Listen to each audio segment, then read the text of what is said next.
হচ্ছে deployment planning. Deployment planning সাথে deployment planning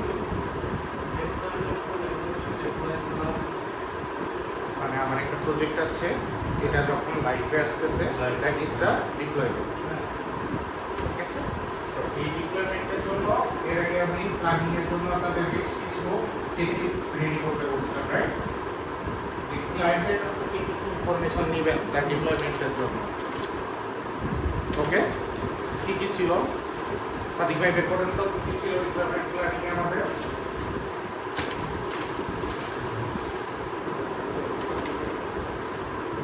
room list, room list, front ডেস্কে কয়টা রুম লাগবে, তারপর ব্যাক অফিস অথবা সেলসে কি লাগবে, ওকে ফায়ার অ্যালার্ম, ওকে তারপর হচ্ছে কমন এরিয়া, ওকে আর তারপর হচ্ছে ফ্লোর প্ল্যান।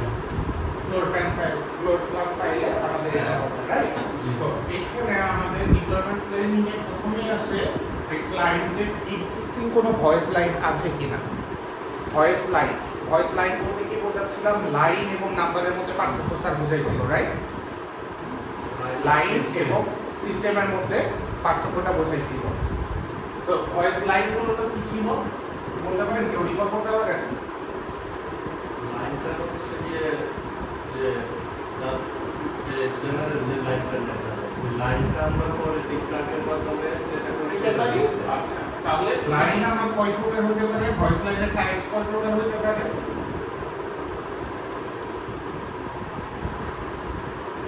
অ্যানালগ একটা হতে পারে, যেটা কিউএস এর জন্য কি বলেছিলাম T1, ঠিক আছে? আরেকটা কি হতে পারে, ডিরেক্ট ডিজিটাল বা ভয়েড লাইন হতে পারে। এখানে আমার অ্যানালগের কোনো খেলাই নাই, যেটা ভিতরে যেটা মেইনলি আমরা ইউজ করে থাকি কিসের সাথে, সিগন্যাল। সো যখন আমরা ডিপ্লয়মেন্ট প্ল্যান করব তখন আমরা ইউজারকে জিজ্ঞেস করব যে ভাই তোমার কি অ্যানালগ কোনো লাইন নিয়ে আছে, তুমি এতদিন তো ফোন সিস্টেম চালাইছো, ফোন সিস্টেমে কি অ্যানালগ কোনো লাইন আছে? তোমার দেখলে আমার রাগ করতেছে, সিরিয়াসলি রাগ করতেছে। তুমি কালকে কি এমন কাজ করছো যে কালকে এগুলো পড়ার সুযোগ পাই না? আপনারা করছেন যেগুলো আমি এখানে লিখে দিয়েছিলাম, ওইগুলো করছেন না? কতক্ষণ সময় লাগে? আধা ঘন্টা ম্যাক্স।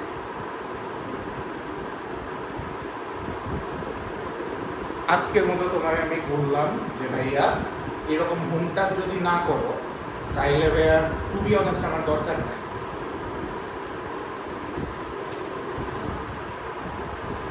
ঠিক আছে, সো ইউজারের কাছে আমি প্রথমে জিজ্ঞেস করতেছি যে ভাই আপনি এখন এক্সিস্টিং কমিউনিকেশনটা কিভাবে করেন। হোটেল যেহেতু সে চালায়, তার এক্সিস্টিং হোটেল আছে, তার মেইন নাম্বার আছে, কমিউনিকেশন করতেছে, রাইট?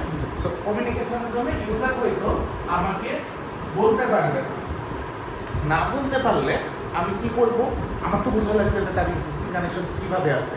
সো আমি ইউজারকে বলবো send me invoice or bill copy.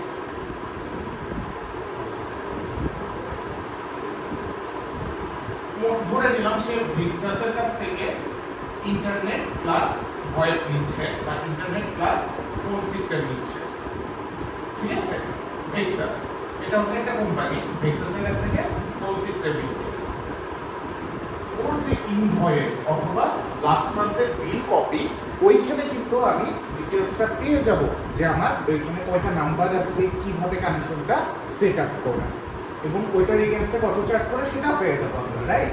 কারণ ক্লায়েন্ট আসলে আমরা যতটা টেকনিক্যালি মানে ইন্টারেস্টেড, ক্লায়েন্ট কিন্তু আমরা টেকনিক্যালি ওই রকম ইন্টারেস্টেড না। টেক সেভি যে ক্লায়েন্ট হবে না, ও বিজনেস সেভি, ও ধান্দা বিজনেস, হোটেল বিজনেস, ঠিক আছে? তাহলে কি নিব আমরা? ইনভয়েস অথবা বিল কপি। যে ফোন সিস্টেমের ইনভয়েস বা বিল কপিতে আমরা পেয়ে যাবো যে ক্লায়েন্টের কি অ্যানালগ কানেকশন আছে বা ভয়েড কানেকশন আছে কিনা, এটা ডিরেক্টলি লেখা থাকে। এবং ক্লায়েন্টের যদি একটা লাইন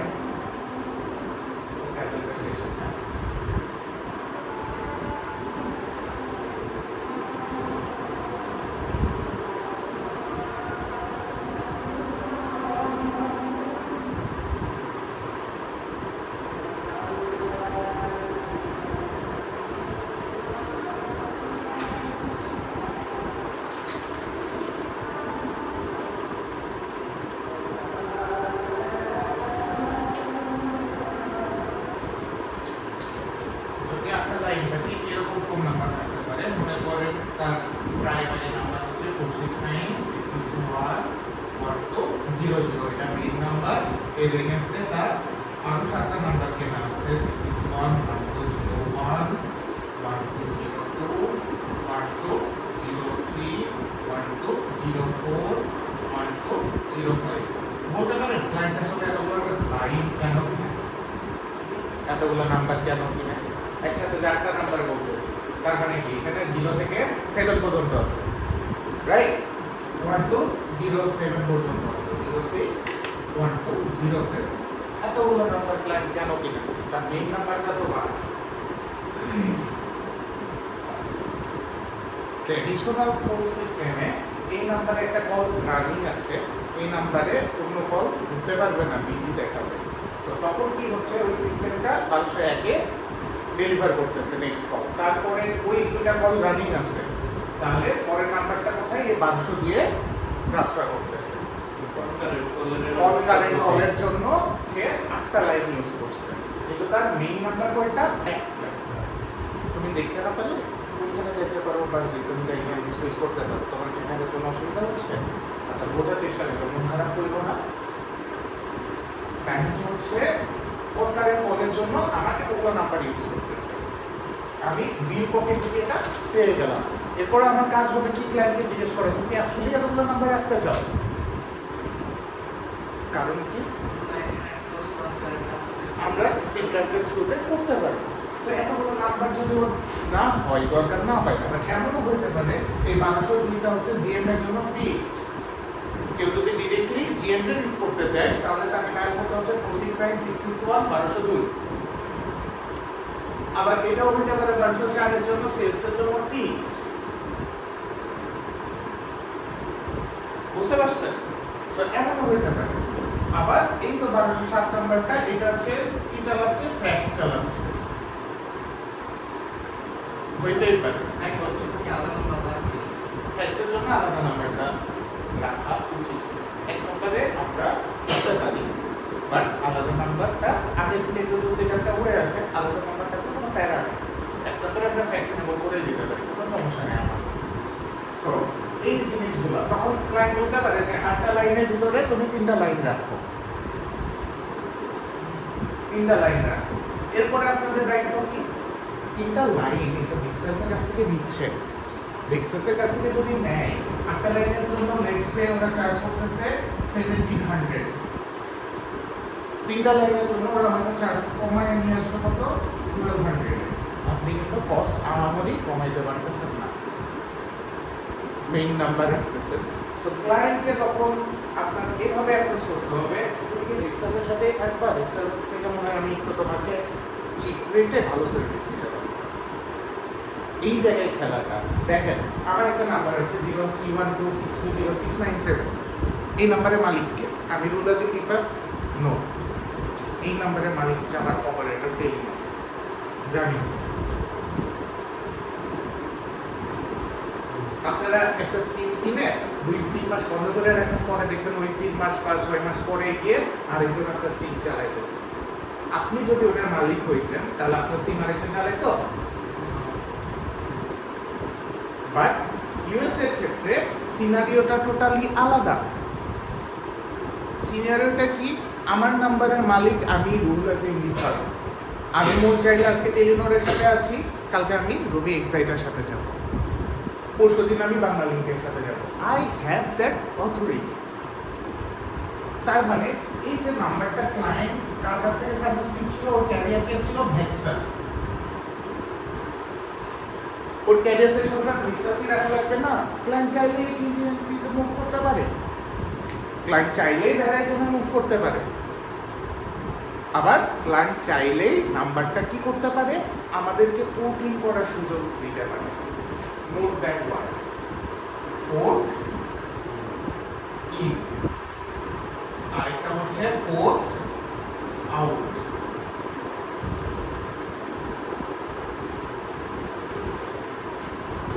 এই তো পোর্ট ইন বলতে কি, আমার ক্যারিয়ারের কাছে আমি আরেকটা ক্যারিয়ারের কাছ থেকে নাম্বারটা নিজের ক্যারিয়ারে নিয়ে আসতেছি, এই জিনিসটাকে কি বলে, পোর্ট ইন। আবার আমার ক্যারিয়ার থেকে নাম্বারটা সরে আরেকটা ক্যারিয়ারে যাচ্ছে। ক্যারিয়ার বলতে কাকে বোঝাচ্ছি? অপারেটরগুলোকে। ঠিক আছে? ক্যারিয়ার মানে ভ্যারাইজন, ক্যারিয়ার মানে এটিএনডি, ক্যারিয়ার মানে রিক্সাস। আচ্ছা, জাস্ট এই মিনিট একটা করে দিচ্ছি। আউট, এটা তার মানে কি? আমার ক্যারিয়ার কোনটা? আমার ক্যারিয়ার হচ্ছে ব্যান্ডউইথ।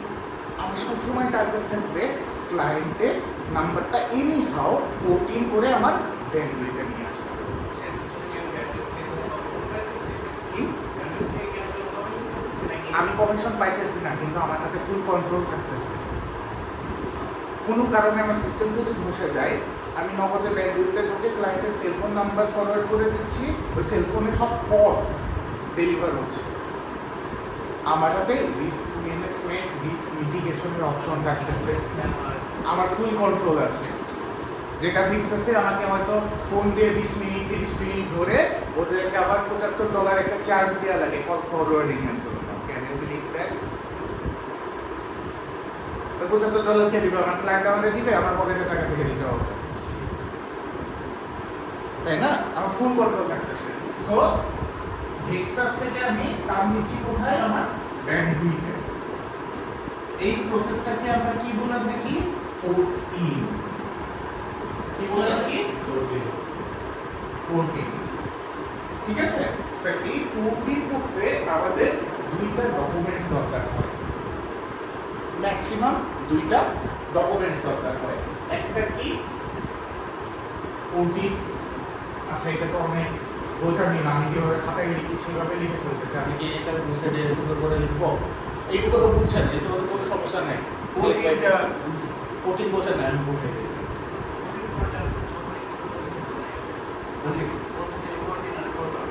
এটা হচ্ছে ওয়াই, জাস্ট আমি ওয়ার্ডটা চিনে দিয়েছি। ঠিক আছে, আমি হচ্ছে দেখা যাচ্ছে এইটুকু তো বুঝছেন পোর্ট ইন বাদে।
আমার এক্সিস্টিং সিস্টেম নাম্বার বা ডিআইডি কোডটা 46966112000। এটা এক্সিস্টিং ক্যারিয়ারকে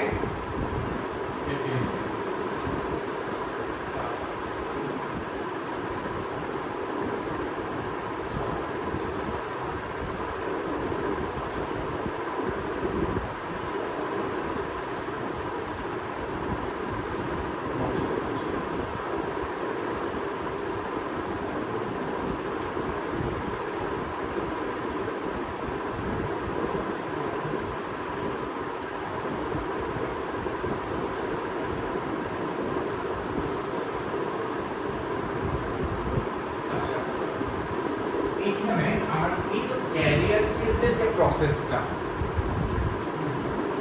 এই প্রসেসটাই অ্যাকচুয়ালি আমি নতুন ক্যারিয়ারের সাপেক্ষে যখন নিচ্ছি, ব্যান্ডউইথে তো আমার কন্ট্রোল আছে, রাইট? আমার পোর্টালে আমি আনতেছি, এই পোর্টালে অন্য আরেকটা ক্যারিয়ার থেকে নিয়ে আসার জিনিসটাকে আমি কি বলতেছি? Port in. এই প্রসেসটাকে কি বলতেছি? Port in. বোঝা গেছে? Here is the process. এটা হচ্ছে জিনিস। এক্সিস্টিং ক্যারিয়ারটা চেঞ্জ করে আমি আমার নিজের ক্যারিয়ারে নিয়ে আসতেছি। এখন এই পোর্ট ইন করার জন্য রিকোয়ার্ড ডকুমেন্ট কি কি লাগে? সাদিক ভাই ইনভয়েস আর আরেকটা নামটা ভুলে গেছি, ওইটা দিলে বেশি ভালো হবে। একটা হচ্ছে ইনভয়েস, আরেকটাকে বলি আমরা LOA বা লেটার অফ অথরাইজেশন।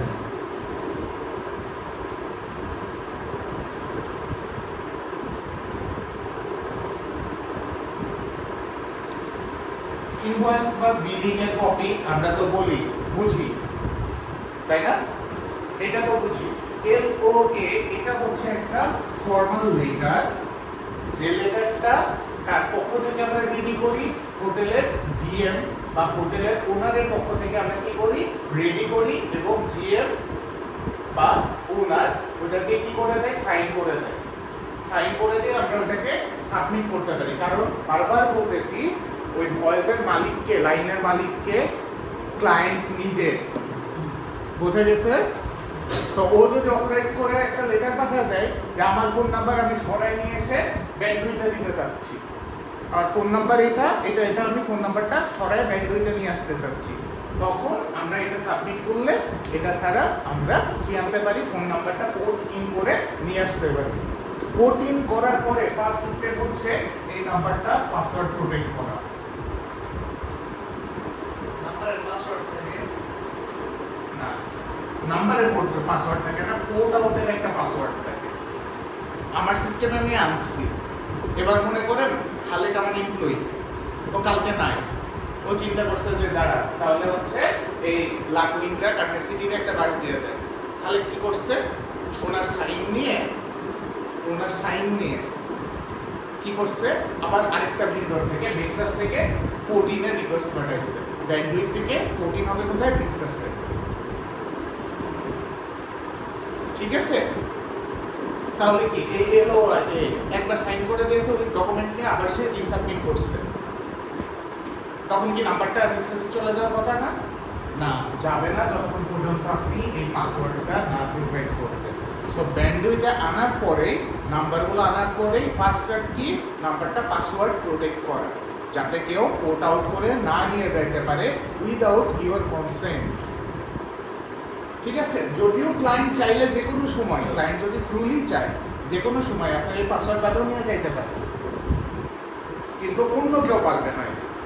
এটার জন্য আপনি কি করতেছেন? Password protect, right? Password protect করতেছেন। ওকে, বোঝা গেছে? প্রোটিনের জন্য তাহলে রিকোয়ার্ড ডকুমেন্ট কি কি লাগবে? আমার ইনভয়েস আর LOA। LOA তে অথরিটিটা কে? নাম্বারের মালিক যে। বোঝা গেছে? বুঝছেন? তাহলে কি কি লাগবে ভাই ডকুমেন্ট? ইনভয়েস আর LOA লেটার অফ হ্যাঁ, ইনভয়েস থাকলেও হবে, অথবা লেটার অফ অথরাইজেশন, দুইটার একটা থাকলে আমার হচ্ছে। লেটার অফ অথরাইজেশন থাকলে তোমার প্যারা হয় না। ইনভয়েস থাকলে তো আমি বুঝতে পারছি কি আছে, চেঞ্জ করব না। ইনভয়েস সাবমিট করতে হয় আমাদেরকে। ব্যান্ডউইথে একটা পোর্টাল আছে, ওই পোর্টালে পোর্টিনের জন্য রিকোয়ার্ড ডকুমেন্টস, রিকোয়ার্ড ইনফরমেশন দিয়ে আমাদেরকে সাবমিট করতে হয়, এবং পোর্টিন টেকস অ্যাবাউট 7 to 10 days। কিন্তু আরেকটা জিনিস হলো, আগে ক্যারিয়ারকে অথরাইজেশন মানে লেটার না দিলে ওরা ছাড়ে না। এটাই তো হ্যাঁ। তো ওরা ফোন করতে তো লাগবে। ওইটা লাগবেই বলতে সবসময় লাগে না, কারণ অনেক সময় কি ক্লায়েন্ট কি করে দেয়, আগের অর্গানাইজেশনকে বা আগের যে ভেন্ডর ওকে ফোন করে জানায় দেয় আমি নেক্সট মান্থ থেকে তোমার কন্টিনিউ করবো না। সো ক্লায়েন্টের যদি বিল ডিউ না থাকে, তাহলে সচরাচর ওই ক্যারিয়ার তখন আটকায় না, ভেন্ডর তখন আটকায় না। বুঝতে পারছেন? আর যদি আটকায় তাহলে লেটার অফ অথরাইজেশন দিয়ে হয়ে যায়। লেটার অফ অথরাইজেশন দিলে বাকিটা থাকে, বাকি আছে টাকা অনেক, $1800, তারপরে ফোন লাইন নিয়ে চলে আসতে পারি আমরা। সেম আমাদের ক্ষেত্রেও সত্য, যে আমাদের কাছে আপনি চাইলে আটকাতে পারবেন না নাম্বারের মালিককে। টাকা দিয়ে নিয়ে আপনি আলাদাভাবে শুরু করেন, আলাদাভাবে মামলা করেন, আলাদা কিছু করেন, কোন নাম্বার আটকে রাখাতে মানে ক্ষমতা আপনার নাই, অ্যাকর্ডিং টু FCC। ঠিক আছে? সো এই জিনিসটা আমাদেরকে বুঝতে হবে। তাহলে পোর্ট আউট কোনটা? আমার সিস্টেম থেকে কেউ যদি তার নাম্বার বের করে নতুন সিস্টেমে যেতে চায়, কারণ অন্য কারো কাছে সে ভালো অফার পাইতেই পারে, অন্য ভেন্ডর থেকে ভালো অফার দিতে পারে না। এক্সিস্টিং যারা আছে ওরাও তো পাসওয়ার্ড প্রোটেক্টেড করে রাখতে পারে। হ্যাঁ, রাখতে পারে। আমার ক্ষেত্রে তো ওদের ক্ষেত্রে আমরা পোর্ট আউট করতেছি। হ্যাঁ, আমরা হচ্ছে পোর্ট আউট করতেছি, ওদের এন্ড থেকে পোর্ট আউটটা হচ্ছে, আমাদের ক্ষেত্রে পোর্টিংটা হচ্ছে। আমাদের থেকে অন্য জায়গায় সরে নিয়ে গেলে তারা কি করতেছে? পোর্টিং করতেছে, আমার ক্ষেত্রে পোর্ট আউট হচ্ছে। ঠিক আছে? সো অনেক ক্লায়েন্ট আছে যাদের সাথে আমাদের দেনা পাওনা থাকবেই। বিজনেসে দেনা পাওনা ছাড়া বিজনেস হয় না। ক্লায়েন্ট যেমন মাসের শুরুতে পে করে দেয়, অনেক ক্লায়েন্ট বছরের পেমেন্ট শুরুতে করে দেয়, বছরের সারা বছরের পেমেন্ট করে দিচ্ছে। আবার কিছু ক্লায়েন্ট আছে 3 বছর 4 বছরের পেমেন্ট ওঠে নাই। এটা হচ্ছে থাকবে। সো এক্সিস্টিং ইনফরমেশন নেওয়ার জন্য আমরা চেষ্টা করব কি ইনভয়েস কালেক্ট করতে। ইনভয়েসটা আমাদের দুটো কাজে লাগতেছে। ক্লায়েন্ট যদি এগ্রিড হয়, আমরা আমাদের সিপ্রাঙ্কে নিয়ে আসবো, সিপ্রাঙ্কের থ্রুতে দিব, তার কোনো ফিজিক্যাল কানেক্টিভিটির দরকার নেই। সিপ্রাঙ্কের জন্য আমি ম্যাক্সিমাম চার্জ করি, হয়তো সিপ্রাঙ্কের জন্য ম্যাক্সিমাম চার্জ করি $50। সেখানে সে অন্য ক্যারিয়ারে থাকলে কত দিচ্ছিল? $1200। বুঝতে পারছেন পার্থক্যটা কোথায়? কিন্তু বলেন তো কোনটা বেশি রিলায়েবল, সিপ্রাঙ্ক নাকি T1line? রিলায়েবল অবশ্যই T1line। সিপ্রাঙ্ক তখন কাজ করবে না যখন আপনার ইন্টারনেট নাই। সিপ প্রোটোকলটা ইন্টারনেট বেসড, সো ইন্টারনেট না থাকলে সিপ্রাঙ্ক আপনার কাজ দিবে না। But T1line it will work definitely. আবার অনেক ক্লায়েন্টে দেখা যায় যে আপনার মিক্সড একটা কানেক্টিভিটি থাকে। কি কানেক্টিভিটি থাকে? মিক্সড।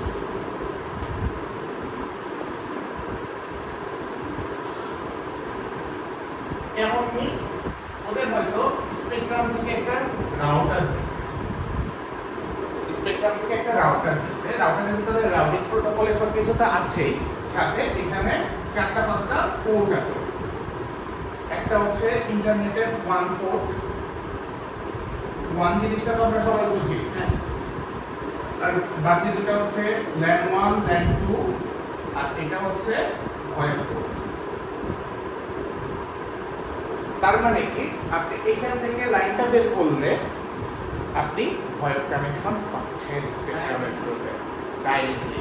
তার মানে এই ভয়েস পোর্টে আমার যে কোনো একটা নাম্বার অ্যাসাইন করা থাকতে পারে। মনে করেন 945-942-8007, এই নাম্বারটা আমি স্পেকট্রামের কাছ থেকে কিনছি। ওই নাম্বারটা ইউজ করতে হলে কিভাবে আমাকে ইউজ করতে হবে? ডাইরেক্ট এই ভয়েস পোর্টের থেকে টান দিয়ে আমাকে PBX এ কনফিগার করতে হবে, বা আমাকে একটা ট্রাঙ্ক বানাইতে হবে, যে ট্রাঙ্কের থ্রুতে আমি PBX এ কনফিগার করতে পারবো। এখানে আমার সি ট্রান্স লাগতেছে না। ডিরেক্টলি যতক্ষণ পর্যন্ত স্পেকট্রামের এই রাউটার বা মডেম এটা যতক্ষণ পর্যন্ত কাজ করতেছে, ততক্ষণ পর্যন্ত আমার কি সি ট্রান্স লাগতেছে না। তখন আমি এই ভয়েস পোর্টটাকে সি ট্রান্স হিসেবে কনভার্ট করে চালাইতেছি স্পেকট্রামের নিচে, রাইট? সো এটা কি রিলায়েবল? স্পেকট্রামে ইন্টারনেট না থাকলে আপনার ফোন কল চলবে না। বোঝা গেছে? সো অনেক জায়গায় মিক্স কোয়ালিটি থাকে, আবার অনেক জায়গায় T1line রেখে দেয়। T1lineটাকে আমরা একটা বিশেষ ডিভাইস দিয়ে কনভার্ট করে আমাদের সিস্টেমকে দেখাই এটা একটা সিপ্রাঙ্ক। তুমি কল আউট করো, কল ইন করো, ওই টেলিফোনি লাইনের ভিতর দিয়ে যায়। একটা নাম্বার থেকে কল ইন কল আউটটা হয়, কিন্তু ওইটাকে আমরা কানেক্ট করি কার সাথে? আমাদের PBX এর সাথে। PBX তো ডিরেক্টলি কোনো টেলিফোনের সাথে কানেক্ট হইতে পারে না। PBX কানেক্ট হইতে পারে ডিরেক্টলি কার সাথে? সিপ্রাঙ্কের সাথে, কারণ PBX এর কমিউনিকেশনটাই IP বেস। মাল্টিপ্লেক্সিং কমিউনিকেশন কিন্তু PBX করে না। আপনারা সিগন্যাল করছেন, মুশফিক ভাই হয়তো সিগন্যালিং করছেন, সো ওনার জন্য সিগন্যালিং করেছে। আচ্ছা, সো বোঝা গেছে এটা হচ্ছে type of voice line. Voice line T1 থাকতে পারে, ভয়েস লাইন সিপ্রাঙ্ক থাকতে পারে ডিরেক্টলি সিপ্রাঙ্কের থ্রুতে, বা টোটাল ডিজিটাল কমিউনিকেশন, আবার কি এই ডিজিটাল অ্যানালগ মিক্স একটা ভয়েস লাইন থাকতে পারে। সো ক্লায়েন্টদের কি অবস্থায় আছে এক্সিস্টিং, এই ইনফরমেশনটা গ্যাদার করাটা অনেক বেশি বেশি ইম্পর্টেন্ট। আমি কিন্তু কিভাবে পিবিএক্স কনফিগারেশন করতে হয় এটা আপনাদেরকে পড়াইতেছি না বা দেখাইতেছি না। পিবিএক্স কি জিনিস, এই জিনিসগুলো কনসেপচুয়াল জিনিসটা আমি কাজ করতেছি, কারণ ওই জিনিসগুলো আপনারা দেখলে, এই জিনিসগুলো যদি জানেন, ওইগুলো দেখলে আমি বিলিভ করি এক সপ্তাহের মধ্যে আপনারা প্রত্যেকে নিজেরা কনফিগার করতে পারবেন, সলভ। কিন্তু এই জিনিসগুলো যদি না বুঝেন, ওই জিনিসগুলো আমি শিখিয়ে দিলে শুধু টিয়া পাখির মতো আমি যা শিখাবো সেটা শিখবেন। কনসেপচুয়াল বিল্ডিং, এই ব্লকগুলো বিল্ড করা কিন্তু অনেক ইম্পর্টেন্ট।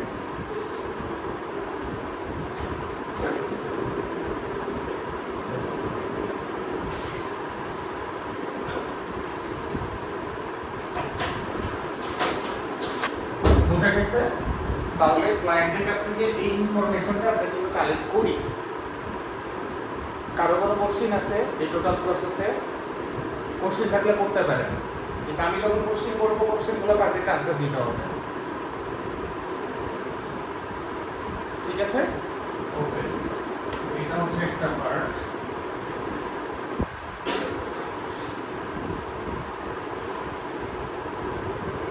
সেকেন্ড পার্ট হচ্ছে, আচ্ছা এটা ছোট করে একটু বলি।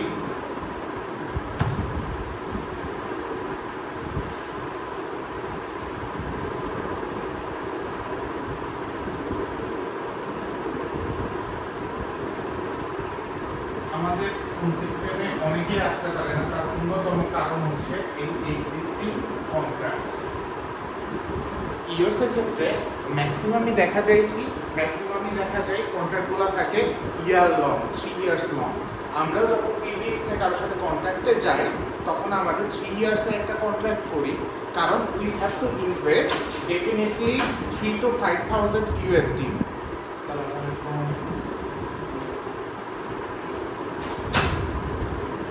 সো এই যে আমার হার্ডওয়্যারে আমি ইনভেস্টটা করতেছি,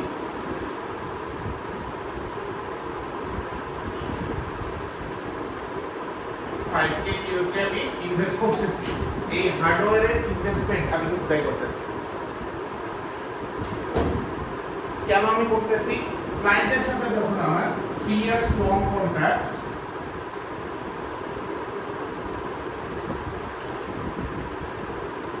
তখন আমি জানি একটা টাইম পিরিয়ড পরে গিয়ে আমার এই হার্ডওয়্যারের কস্টটা রিকভার হয়ে আসবে। ক্লায়েন্টকে আমি 10 দিনের জন্য 3K বা 5K ইনভেস্টমেন্ট আমি দিব না আমার এন্ড থেকে। সো এইরকম ক্লায়েন্ট বর্তমানে যাদের সাথে কানেক্টেড তাদের সাথে এক্সিস্টিং কন্ট্রাক্ট থাকতে পারে। এক্সিস্টিং কন্ট্রাক্টগুলো বেশিরভাগ ক্ষেত্রে এমন হয় যে তোমার সাথে আমার 3 ইয়ার্সের কন্ট্রাক্ট, তুমি যদি 2.5 ইয়ার্সেও চলে যাও, you have to pay the remaining months bill. ওটা ছেড়ে কি কেউ আসে আমার সাথে? আসে না। আসে যদি হচ্ছে আমি তাকে ওর থেকে বেটার সার্ভিস কম মূল্যে দিতে পারি, তাহলে ডোনেশন দিয়েও সে আসে। অনেক বেশি মেরে কেটে খাচ্ছে তখন এটা আসে।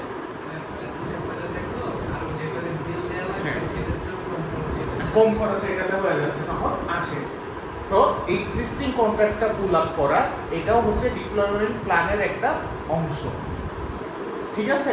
মানে আপনাদের কাজ হচ্ছে যত বেশি ইনফরমেশন আপনারা পুল করতে পারবেন, মনে রাখবেন ইনফরমেশন ইজ দ্য কি। ইনফরমেশন কি, যত বেশি ইনফরমেশন আপনার কাছে থাকবে তত ভালো আপনি সার্ভিসটা মেইনটেইন করতে পারবেন বা তত ভালোভাবে আপনি ক্লায়েন্টটাকে অনবোর্ড করাইতে পারবেন। ঠিক আছে? ওকে,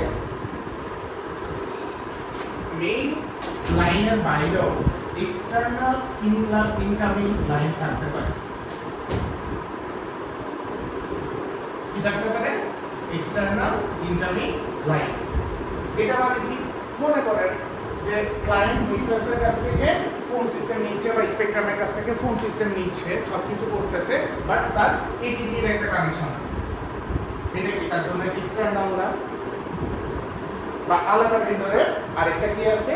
ইনকামিং লাইন আছে, যেটাকে সে এখন পিবিএক্স এ নিয়ে আসতে যাচ্ছে, একটা জায়গার আন্ডারে নিয়ে আসতে চাচ্ছে। সে হয়তো এই সিস্টেমটা আলাদাভাবে চালাইতো শুধুমাত্র জিএম এর জন্য বা শুধুমাত্র রেস্টুরেন্টের জন্য। এখন সে চিন্তা করতেছে এত খরচ আমি কেন করব? যখন আমি একটা জায়গায় সব কিছু পাবো, আমাদের কমিউনিকেশনের মূল নীতি বা পিবিএক্স এর মূল সুবিধাটা কি? মূল সুবিধাটা হচ্ছে একটা সেন্ট্রালাইজড এনভায়রনমেন্টে আপনি আপনার কল রিলেটেড যত প্রবলেম আছে সবগুলো প্রবলেমকে শর্ট আউট করতে পারতেছেন, সলভ করতে পারতেছেন, রাইট? সো এক্সটার্নাল ইনকামিং লাইনের ক্ষেত্রেও আমাদেরকে ইকুয়েটিটা করতে হবে যে ভাই আপনার কি আরও কোনো এক্সটার্নাল ইনকামিং লাইন আছে কিনা যেটা স্পেশালাইজড, যে শুধু জিএমকে দিতেন বা কোনো কিছু দিতেন, তাহলে ওই নাম্বারটাও আমাদেরকে পোর্টিং করার সুযোগ দেন, আমাদের সিস্টেমে রাখি। সিস্টেমে রাখলে আপনার ন্যূনতম কস্টিংয়ে আপনি রিকোয়ার্ড সার্ভিসটা পাবেন। বুঝে গেছে?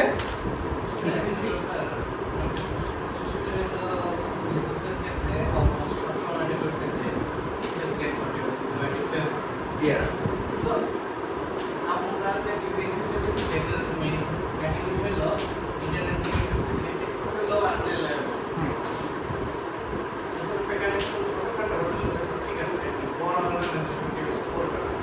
ভয় ইউজ করতে পারে, কিন্তু হচ্ছে ভয় পেয়ে তো ইন্টারনেট দিয়ে যাবে। হ্যাঁ, 1 ঘন্টার জন্য হলো অফ থাকবে, মানে 10 মিনিটের জন্য হলো অফ থাকবে, এটা অনেক বড় কোম্পানি জীবন ইলেকট্রন কিন্তু ইউজ করে, ইলেকট্রন কিন্তু ইউজ করে, ভয় ইউজ করে। ইউজ করতেই পারে, কিন্তু হচ্ছে আমার কাছে ওইরকম ক্ষেত্রে তারা হচ্ছে আরো বেশি পে করবে। কিন্তু হচ্ছে তারা চাইবে যে 24 ঘন্টা একটা কোনো ডাউন থাকবে না, তাদের জন্য তো তখন কি করব, তাদের ক্ষেত্রে মেইন কলটা আমরা সেল ফোনে ট্রান্সফার করি বা ব্যাকআপে ট্রান্সফার হয়ে যায়।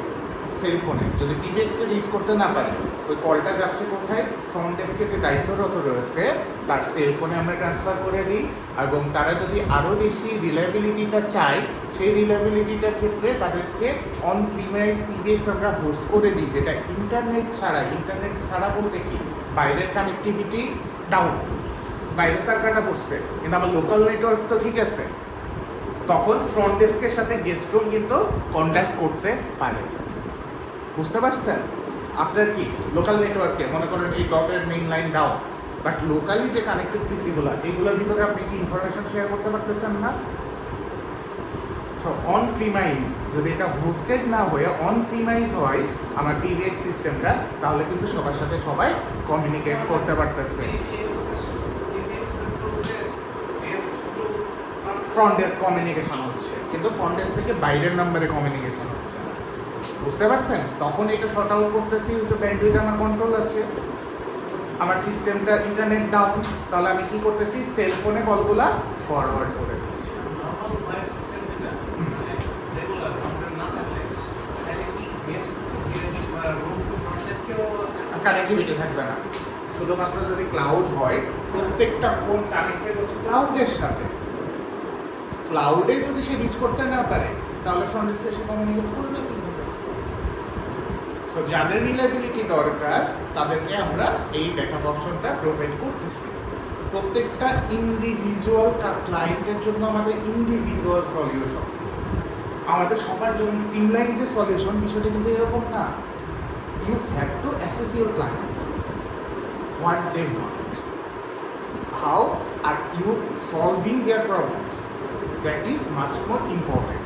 সেলসের ক্ষেত্রে এই জিনিসটা অনেক বেশি ইম্পর্টেন্ট যে আপনি প্রোডাক্ট বেচতেছেন, আপনার অ্যাপ্রোচটা হওয়া উচিত how you are solving their problem. আপনি সেল করার জন্য চান না, গিয়ে বলেন আমার প্রোডাক্ট এটা ভালো, এটা ভালো, এটা ভালো না। আপনাকে ক্লায়েন্টের নিডটা বুঝতে হবে, ক্লায়েন্ট কী চায়, ক্লায়েন্ট কারেন্টলি কী প্রবলেম ফেস করতেছে। দুনিয়ার সব থেকে বড় প্রবলেম মানি প্রবলেম, এটা হাতে আপনার অপশন আছে, এছাড়া কী কী প্রবলেম ফেস করতেছে। এই জিনিসগুলো যখন আপনি সলভ করে দিচ্ছেন না, তখন ক্লায়েন্ট আপনার কাছে নিয়ে আসবে। ঠিক আছে? সো এটা বোঝা গেছে এক্সটার্নাল ইনকামিং লাইন। এবার আসি কি ভয়ের ইনকামিং লাইন। আমরা এখন পুরোপুরি ভয়ের ফোকাস, এবং আমাদের এই ইনকামিং লাইনে যেটা যেভাবেই আসুক না কেন, উই ডোন্ট কেয়ার। আমাদের কাছে একটা নাম্বার আছে, যে নাম্বারে আমাদের ভয়টা ঢুকবে।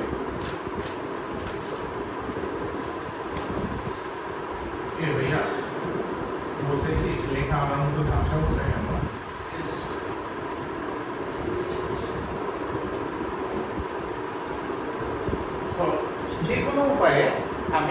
লাইন পাচ্ছি, সেটা অ্যানালগ হোক হাবিজাবি হোক, ঠিক আছে, যে কোনো উপায়ে আমার কাছে ইনকামিং নাম্বার আছে। নাম্বারটা এরকম 9459428007। এই নাম্বারটার এগেইনস্টে আমাকে কি জানতে হবে ক্লায়েন্টের, যে তোমার যে মেইন নাম্বারে কলটা আসলে কিভাবে চাও, কলটা কোথায় রিচ করবে, কলটা যখন আসবে দাও না, এটা রিফিল করে দাও। চিনেন আপনারা ছোট জিএম? পরিচয় হয়েছে সবার সাথে? আচ্ছা, এটা হচ্ছে তোমার সব কি হয়, চাচ্চু হয়, ঠিক আছে। এটা হচ্ছে খালিদ চাচ্চু, এটা হচ্ছে সাজিদ চাচ্চু, আর এটা হচ্ছে সাদিক চাচ্চু।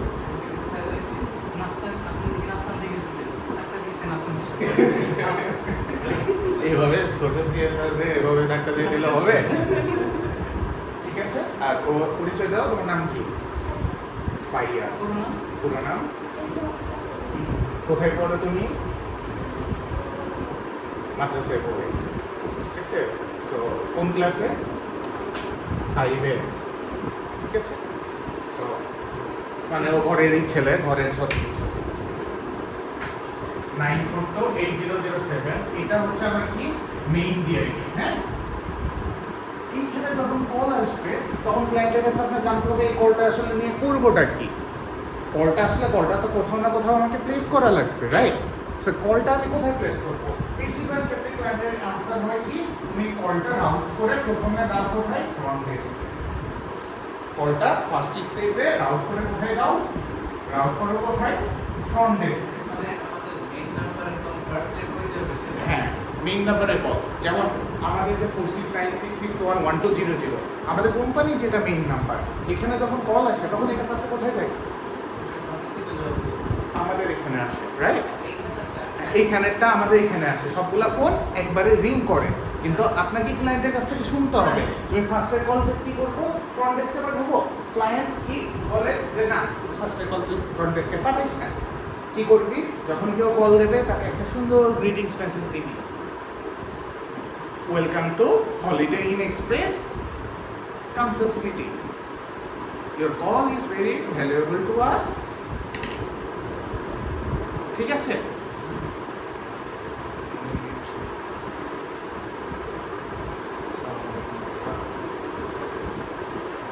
তো ক্লায়েন্ট বলতেই পারে যে আমার যখন কলার ফোন দিবে, কলারকে প্রিমিয়াম রাইট দিবা, এই জন্য কি করবা? ফ্রন্ট ডেস্কে তুমি কলটা রিচ করবে না। তো সেই ক্ষেত্রে আমার রাউটটা কি ফ্রন্ট ডেস্ক হবে না, আমার কি হবে? গ্রিটিংস হবে, ঠিক আছে। গ্রিটিংস, এই গ্রিটিংসে যাওয়ার পরে ডিরেক্টলি কলটা ফ্রন্ট ডেস্কে রিচ করতে পারে, আবার কি করতে পারে? গ্রিটিংস দিলে তো এই অ্যাক্টিভ মোবিলিটি করতে ইনক্লুড করে অপশন থাকবে, সো সে যেখানে যেতে চায় সেখানে যাওয়ার অপশন থাকবে। এটা আমি আসতেছি এক মিনিট। হ্যাঁ, প্রাইসিং দিচ্ছি তো কি করতে পারি? আমার ফ্রন্ট ডেস্কে 10টা ফোন আছে, 10টা ফোন থাকে না, ফ্রন্ট ডেস্কে আমার কয়টা ফোন আছে? 3-4টা ফোন আছে ফ্রন্ট ডেস্কে, 3-4টা আমার ফোন আছে। এই 3-4টা ফোনে ডিরেক্টলি গ্রিটিংসটা শোনায় আমি পাঠিয়ে দিতে পারি। ওকে, উইয়ার্ড হয়, হ্যাঁ রাইট, এটা খুবই উইয়ার্ড হয়। আবার ক্লায়েন্টকে আমি কি অপশন, ক্লায়েন্ট চাইলে কি অপশন দিতে পারে যে আলাদা আলাদা ডিপার্টমেন্টে যদি রিচ করতে চাই, সেই ক্ষেত্রে আমার সেলসের জন্য একটা ডিপার্টমেন্ট, আমার স্কেডিউলিংয়ের জন্য আরেকটা ডিপার্টমেন্ট, আমার অ্যাপয়েন্টমেন্টের জন্য আরেকটা ডিপার্টমেন্ট। কেউ যদি অ্যাপয়েন্টমেন্ট ক্যান্সেল করতে চায়, কেউ যদি আমার লোকেশন জানতে চায়, কেউ যদি আমার ফ্যাক্স নাম্বার জানতে চায়, আলাদা আলাদা অপশন। তখন আমরা কী করবো? এই গ্রিটিংস থেকে ডিরেক্টলি ফ্রন্ট ডেস্কে না করে আমরা হচ্ছে এইখানে টোটাল একটা সিস্টেম রান করবো, যেটাকে আমরা বলবো IVR। কি সমস্যা? সমস্যা কি আমার লেখা? কালীন IVR, এই ঝাঁকি দিয়ে এতক্ষণ আসি। এই IVRটাকে আমরা কি বলতেছি? ইয়ামিন ভাইয়া, ইয়ামিন স্যার কোথায় আপনি? স্যার একটা তো খালি নাই। খালিগুলো ফালাই দিলে সবচেয়ে ভালো, নাহলে বারবার আইডিয়া মানে কি? ইন্টারেক্টিভ ভয়েস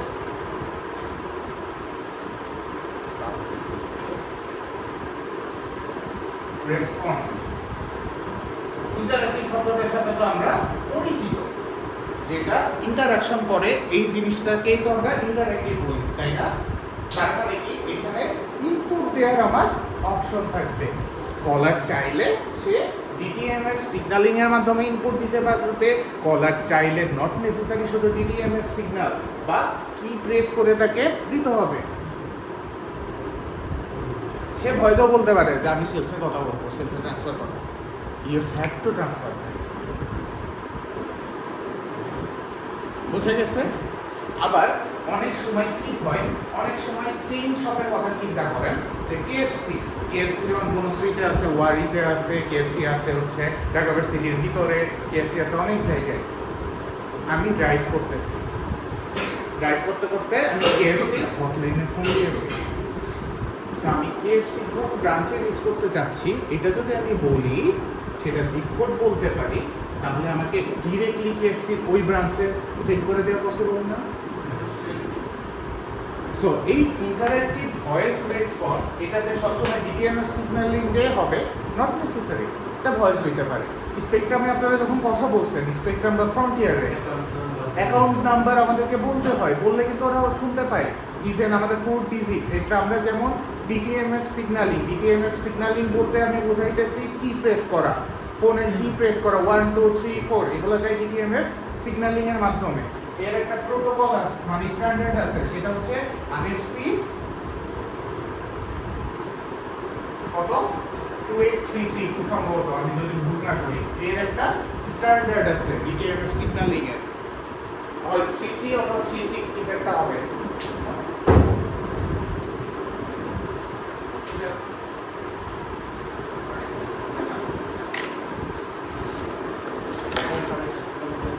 আচ্ছা, ও হলো ওই দোকানটায় গেছিল। আমার মাত্র মনে করছে আমি তো দেখছি। হ্যাঁ। ধাক্কা দিয়েছে ধরে একটু সহজ। আমি বাইরে তো ছিলাম, ওর বলতে দেখছিলাম। বৃষ্টি দিয়ে তখন মনে হলো যে কোথায় দেখা ওই আমরা দেখতে পারবো সকালবেলা। হ্যাঁ, আমি এটাও প্রথম বৃষ্টি দিলেন ট্রেনে কই দেখছি কোনো মিনিট গেল 2838 মনে হয়, আমি একটু দেখি। আরএফসি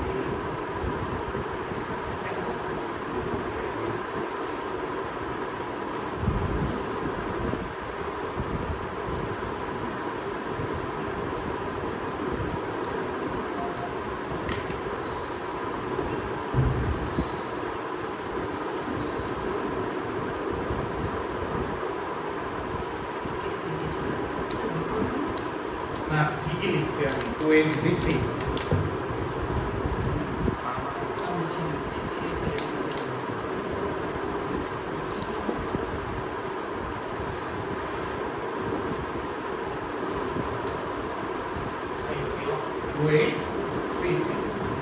ডিটিএমএফ সিগন্যালিংটা মেইনটেইন করে কি এই স্ট্যান্ডার্ডটা মেইনটেইন করে।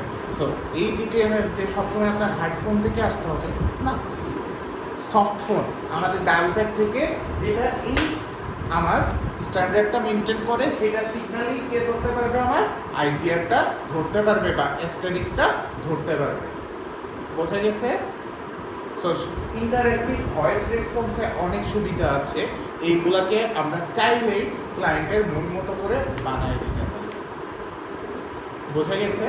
সো কল এসে আমার সরাসরি ফোনে রিং করতে পারে, কল এসে গ্রিটিং শুনে ফোনে যাইতে পারে, কল এসে সরাসরি রিচ করে 5 সেকেন্ড 10 সেকেন্ডের ভিতরে যদি কেউ কল পিক না করে, সেক্ষেত্রে গ্রিটিংসে চলে যেয়ে ওয়েট করাইতে পারে।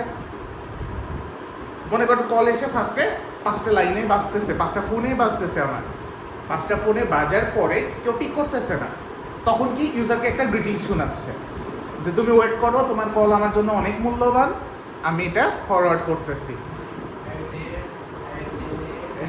ঠিক আছে, সো এই জিনিসটা কিন্তু হইতেই পারে। সো এইখানে যে জিনিসগুলো থাকে এটার জন্য আপনাদেরকে কাজ করা লাগবে কোথায়? Music on hold. যখন কোনো কিছু হোল্ডে থাকে, হোল্ডিং সিস্টেমটাকে বোঝায়, কল হোল্ডে থাকে কি? মনে করেন আমার কাছে কল করছে কে? সাদিক ভাই কল করছে। সাদিক ভাই কলটা আমি রাখছি, রাখার পরে মাহবুব স্যারের একটা কল আসছে। আমি সাদিক ভাই কলটা কাটতে চাই না। আমি সাদিক ভাইকে বলছি যে ভাই can you allow me 2 minutes please? তো বলছে ইয়েস। সো আমি ওই 2 মিনিটে ভাইয়ের কলটা হোল্ড করে আমি মারুফ স্যারের কলটা কি করছি? রিসিভ করছি। রিসিভ করার পরে মারুফ স্যারের সাথে আমি কথা বলছি, এবং কথা বলার পরে স্যারের কলটা কেটে আমি আবার হোল্ড থেকে কি করছি? রিট্রাইভ করছি।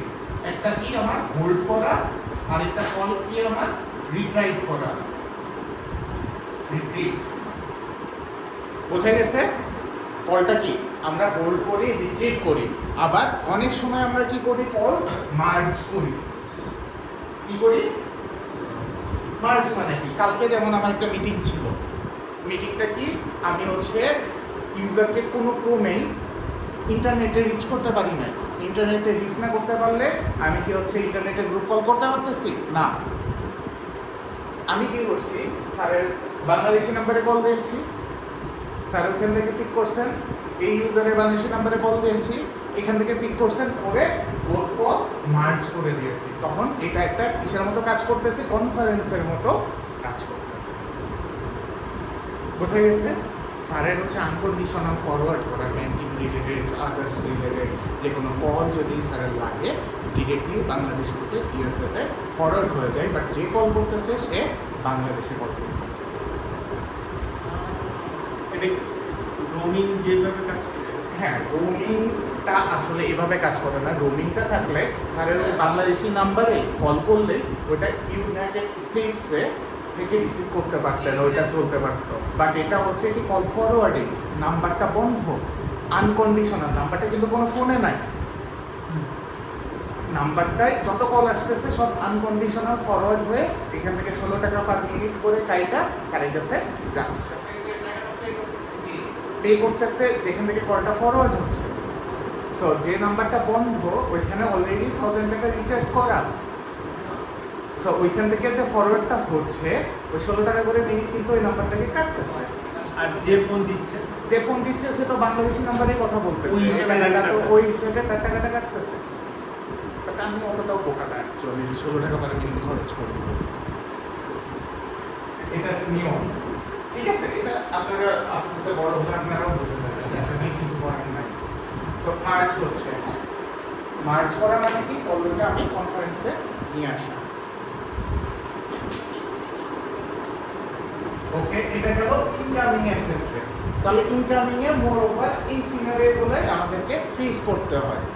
কলটা কোথায় আমি পৌঁছাবো, এবং এটা মেইন নাম্বারের ক্ষেত্রে বললাম। জিএম এর ক্ষেত্রে কি সেম সিনারিওটা আমাকে ফেস করতে হবে? মনে করেন জিএম এর একটা নাম্বার আছে যেটা হচ্ছে 9459421007। এটা কার নাম্বার? জিএম এর নাম্বার।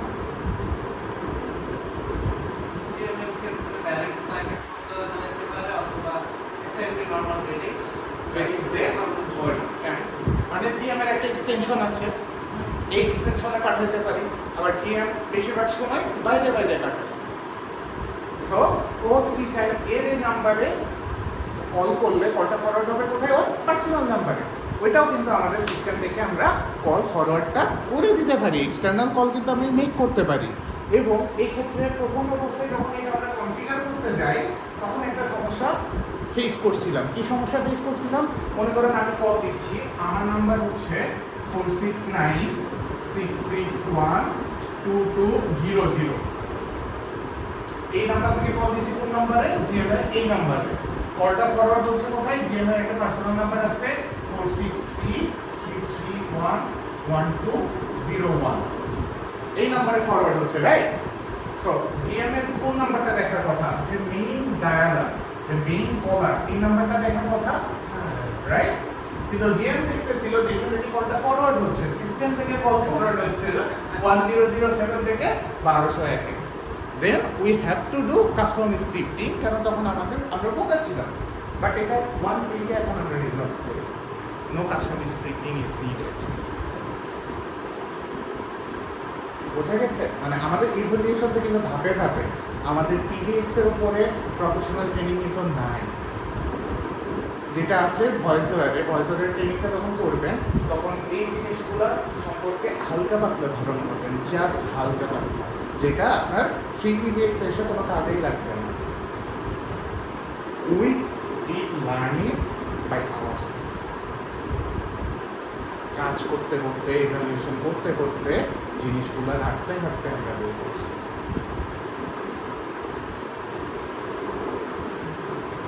সো কলগুলো মোটামুটি সিনারিও বোঝা গেছে, ইনকামিং লাইনের ক্ষেত্রে বোঝা গেছে।